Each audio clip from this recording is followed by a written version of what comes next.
Hello everyone, स्वागत है आप सभी का कंचन देसी खाने में। तो चलिए आज हम बनाते हैं शनिवार स्पेशल खिचड़ी की रेसिपी, जो हम सब्जी मिक्स करके बनाएंगे। तो सब्जी में हमने यहाँ पे शिमला मिर्च, गाजर, टमाटर, एक आलू, थोड़े से गोभी और थोड़े से बीन्स और साथ ही यहाँ पे हम मटर ले लिया है। साथ ही ये छोटे वाले सीम भी 5-6 पीस ले लिए हैं। तो चलिए इसे पहले छोटे छोटे पीस में हम कट कर लेते हैं। इससे पहले हम यहाँ पे ना खिचड़ी के लिए चावल को भिगो के डाल देते हैं। तो ये चावल ना अरवा चावल है, तो अरवा चावल ही खिचड़ी के लिए ज़्यादा बेस्ट होते हैं। 1 गिलास के करीब हमने यहाँ पे चावल डाल दिए हैं और इसे भिगो करके डाल देते हैं। तो पहले से भिगो देने से ना खिचड़ी बहुत ही अच्छी होती है, एकदम लट्ठा की तरह खिचड़ी बनती है। तो यहाँ पे हम सब्जियाँ काट लेते हैं बारीक बारीक। तो हमने बीन्स को, गोभी, सीम वगैरह काट लिए थे। उसके बाद यहाँ पे गाजर को भी बारीक बारीक चॉप कर लेते हैं। उसके बाद आलू को हम छील लेते हैं। तो आलू को भी छोटे छोटे पीसेस में हम काट लेते हैं। तो आलू को भी हमने काट ली थी। इसके बाद यहाँ पे एक गाजर भी बच गई थी ना, तो उसे भी बारीक बारीक चॉप कर ले रही थी। शिमला मिर्च को बीजा हटा करके इस तरह से ना बारीक बारीक चॉप कर ली थी।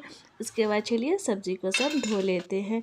तो सब्जी धोने के लिए ना एक बड़े से परात में पानी डाल लिए है और सारी सब्जी को ना रख करके धो लेते हैं। तो यहाँ मैं सभी सब्जी को ना इकट्ठे मिक्स करके ही काटी थी।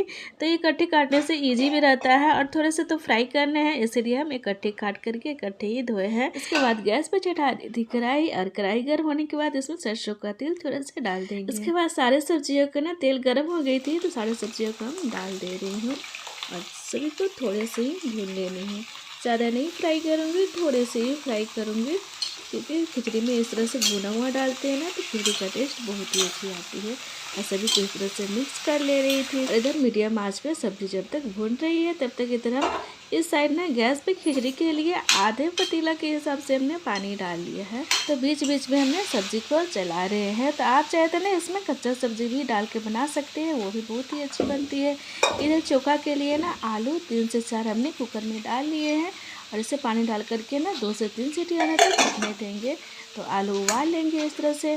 तो चलिए गैस पे डाल के गैस को ऑन कर दी हूँ। जब तक सब पक रहे हैं ना, उसके बाद यहाँ पे हम मटर को छुड़ा ले रही हूँ। तो आज की खिचड़ी बहुत ही हम सिंपल तरीके से बनाएंगे और बहुत ही टेस्टी बन के तैयार होगी।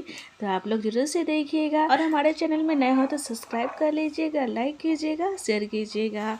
तो चलिए यहाँ पे हमारे मटर पूरा छिल गए थे। उसके बाद हमने अच्छे से धो लिए मटर को और इसी सब्जी के साथ हम थोड़े से भून लेते हैं। तो थोड़ी सी भूननी, ज़्यादा नहीं भूननी है। उसके बाद इसमें ना आधे चम्मच नमक डाल ली थी, ताकि ना सब्जी का स्वाद भी अच्छे से आए। इसमें नमक सब्जी में चली भी जाती है और जल्दी से भून भी जाती है, सॉफ्ट भी हो जाती है नमक डालने से। तो उसके बाद चलिए इसे अभी थोड़ी सी और भूननी है, तो भून लेते हैं। इधर पानी भी गर्म हो गई थी, तो इसमें हम डाल लेते हैं चावल। तो चावल लगा करके हमने सब्जी को मिक्स कर लिए हैं। उसके बाद खिचड़ी में दाल को रखने के लिए ना, दाल को पहले हम ना अच्छे से भून लेंगे। तो हमने यहाँ पे अरहर डाल लिए हैं। तो अरहर दाल को ना कढ़ाई पहले गैस से रख दी थी, अच्छे से गर्म हो जाने पे ना अरहर दाल को डाल दी हूँ और उसके बाद थोड़ी सी भून लेनी है। ज़्यादा नहीं भूननी है, थोड़ी सी ही भूननी है, ताकि इसका फ्लेवर बहुत ही अच्छी आती है भुनने के बाद। तो भुन गई थी, तो अच्छे से इसे धो करके और ये चावल के साथ ही इसमें पतीले में डाल दी हूँ पानी में। और देखिए सबको मिक्स कर ली हूँ। साथ ही डाल देती हूँ 1 कटोरा और पानी इसमें डाल देती हूँ। तो पानी थोड़ी सी कम लग रही थी ना, तो इसलिए हमने 1 कटोरा पानी डाले हैं। तो पतीले में पूरा आधा पतीला हम पानी लेंगे ना, तो उतना चावल और सब्जी आराम से बच जाएगी। इसके बाद डाल दी हूँ स्वाद के अनुसार नमक और आधे चम्मच के करीब हल्दी पाउडर डाल दी हूँ और इसे मीडियम आंच पे पकने के लिए छोड़ देती हूँ। जब तक इधर खिचड़ी पक रही है ना, तब तक हम इधर खिचड़ी को फ्राई करने के लिए सारे तैयारी कर लेते हैं। और चोखा के लिए, तो चोखा के लिए 2 से 3 हमने प्याज को छील लिया था और हरी मिर्ची हमने रख ली थी। तो हरी मिर्ची के डंठल को हटा ली हूँ। साथ ही खिचड़ी को फ्राई करने के लिए ना थोड़े से हरे प्याज को हम यूज करेंगे। तो ये पत्ते वाले प्याज से खिचड़ी फ्राई करेंगे ना, तो बहुत ही टेस्टी लगेगी खाने में, बहुत ही अच्छी लगती है खाने में। यहाँ जितना मुझे प्याज काटनी है ना, उतना प्याज हमने ले लिया है, बाकी को साइड कर लिया है। और सभी को इस तरह से ना जड़ को काट के और इसे जो अच्छा वाला पार्ट है ना, उसे हम रख लेते हैं और उसे ना अच्छे से साफ कर लेते हैं। तो उसके बाद खिचड़ी को हम देख लेते हैं। तो इसे मिक्स करते टाइम देखिए अच्छे से ये थोड़ी सी सॉफ्ट हो गई थी ना। तो इसमें अब डाल देंगे सब्जी। तो सारे सब्जी इसमें हम डाल दिए हैं। तो चावल और दाल थोड़ी सी सॉफ्ट अगर हो जाए ना तो ही हम सब्जी को डालेंगे, नहीं तो पहले डाल देंगे ना तो पूरा सब्जी गल जाएगी और सब्जी भी दिखेगी भी नहीं और इसका टेस्ट भी नहीं अच्छे से आएगी। तो बाद में डालने से ना काफ़ी ज़्यादा अच्छी रहती है, इसका टेस्ट भी बहुत ही अच्छी लगती है खाने में। तो सबको डाल करके मिक्स कर ली थी। साथ ही डाल लेती ही एक बारीक चॉप किया हुआ टमाटर डाल ली हूँ और सभी को मिक्स करके मीडियम गैस पे ना पकने के लिए छोड़ देती हूँ। उसके बाद प्याज यहाँ पे पूरे साफ़ हो गई थी ना, तो अच्छे से इसे पानी में धो लेते हैं। तो पानी में रख के अच्छे से धो ली हूँ और दूसरे बर्तन में निकाल लेते हैं। तो पत्ते वाले प्याज को भी हटा ली हूँ। उसके बाद ये भी प्याज को हमने साफ करके साइड में डाल देती हूँ और साथ ही यहाँ पे पत्ते वाले प्याज को बारीक बारीक चॉप कर लेते हैं। तो इस तरह से छोटे छोटे पीस में काट लेनी है। साथ ही ये प्याज तो काट ली थी और ये वाली प्याज को ना चोखा के लिए बारीक बारीक चॉप करने के लिए हम इसे मिक्सर में डाल देंगे और थोड़े थोड़े पीसेस में काट करके डाल दी हूँ और सभी को बारीक से चॉप कर लेती हूँ। इधर आलू भी ठंडी हो गई थी तो इसे आलू को भी हम छील लेते हैं। तो सभी आलू हमने छील ली थी। इसके बाद इस तरह से मिक्स कर लेती हूँ। तो चोखा के लिए ना एकदम पूरे अच्छी तरह से मैश कर लेना है। साथ ही खिचड़ी को चढ़ाए थे ना मीडियम आंच पे, तो उसे हम बीच बीच में चलाते रहेंगे ताकि ये जले नहीं। अगर थोड़ी सी भी अगर छोड़ देंगे ना तो ये चिपक जाएगी, क्योंकि खिचड़ी गाढ़ी हो गई थी ना तो इसलिए चिपक जाएगी ना तो उसका टेस्ट खराब हो जाएगा। तो इसे बीच बीच में हम चलाते ही रहेंगे। इधर हम चोखा में स्वाद के अनुसार नमक डाल दी हूँ और 2 से 3 मिर्ची को तेल में भून करके डाल दी हूँ। साथ ही बारीक चॉप किया हुआ प्याज डाल देती हूँ और साथ ही इसमें कच्चा सरसों का तेल डाल दे रही हूँ। उसके बाद हरी मिर्ची को बारीक चॉप करके 2 से 3 हरी मिर्ची इसमें हम डाल दिए हैं और 2 से 3 भुना हुआ सूखा मिर्च। तो इतना तीखा काफ़ी रहता है और टेस्ट भी अच्छी आती है चोखा का।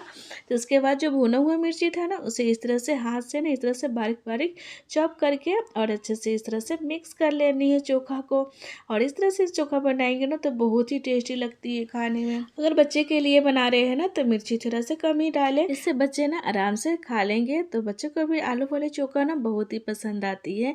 तो इसे चोखा को ना हम दूसरे बर्तन में निकाल लिए हैं और चोखा बन के तैयार हो गई है। तो खिचड़ी हमारी बन गई थी, उसे साइड में डाल के इधर गैस पे डाल दी हूँ कढ़ाई खिचड़ी को फ्राई करने के लिए। और उसके बाद डाल देती हूँ सरसों का तेल। तेल थोड़ी सी गर्म हो जाए तो इसमें डाल दी हूँ आधी टेबल स्पून जीरा, 2 सूखी मिर्च और बारीक चॉप किया हुआ लहसुन और सभी फोरन को चटकने देंगे। सभी फोरन चटक जाए ना तो इसमें बारीक चॉप किया हुआ हरा पत्ता हमने काटे थे वो डाल देते हैं। साथ में 2 से 3 हरी मिर्ची डाल दी हूँ। उसके बाद डाल देती हूँ यहाँ पे बारीक चॉप किया हुआ प्याज जो बच गई थी वो डाल देती हूँ और सभी को अच्छी तरह से भून लेते हैं। साथ ही हम डाल देते हैं थोड़ी सी हींग जो हमारे शरीर के लिए बहुत ही सेहतमंद होती है। उसके बाद सभी को मिक्स कर ले रही थी और थोड़ी सी इस तरह से भून जाए तो गैस को ऑफ कर ली हूँ और आधे चम्मच के करीब कश्मीरी मिर्ची पाउडर डाल दी हूँ कलर के लिए और इससे कलर भी बहुत अच्छी आती है। सभी यहाँ पे अच्छे से भून गए थे तो सारे फोरन इस पे हम डाल दे रहे हैं खिचड़ी में।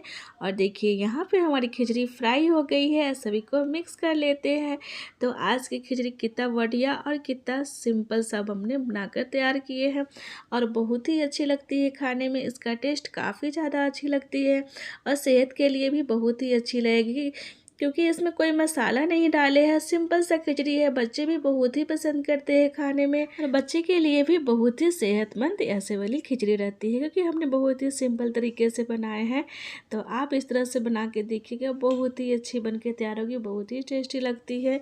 तो हमने यहाँ पे खिचड़ी डाल लिया है, साथ ही चोखा डाल लिया है। आज की रात की खाना बन के हमारी तैयार हो गई है। सिर्फ खिचड़ी और चोखा बनाए थे तो बहुत ही टेस्टी बनी थी। आप लोग जरूर से ट्राई कीजिएगा। तो मिलते हैं नेक्स्ट रेसिपी में। Okay, bye bye.